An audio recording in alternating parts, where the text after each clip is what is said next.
So when you are going to dry the clay to pug, what you're going to do is pull all of this clay out. I generally put my hand inside of the bucket and I feel for like harder pieces of clay, and then I put them out on the plaster, kind of arranged thinly, maybe like 2 inches thick.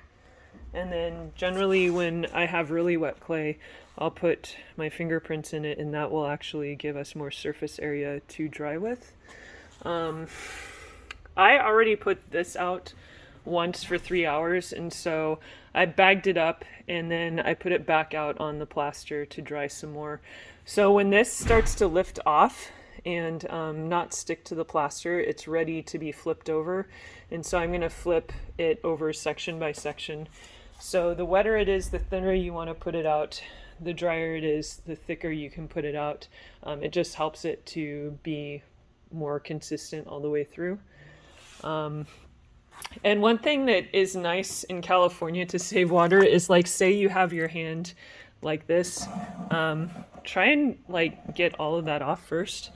But what I like to do is have a bucket of water over by the sink that I can just wash my hand in, and then it's a lot nicer. So this is a bucket I made just for my own arms. So when you're working in here doing anything, a good thing to have is always a bucket of water, just so we don't end up wasting a bunch of water doing something.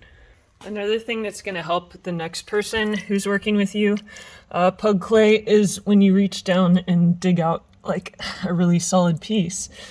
You can put it on the wall of the bucket, and then when they come in after you to do their job, they can pick up some of these and then put them on the plaster, and then the job gets done quicker when you can have multiple people working on the same project together. So go ahead and just line the whole bucket.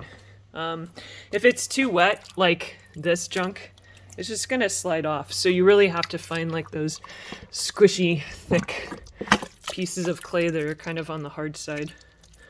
And if you clean this all the way off too, they'll just slide off. So that's why it's nice to have some dried clay on the side of the bucket, because it helps it grip better. The wetter it is, the thinner you should go.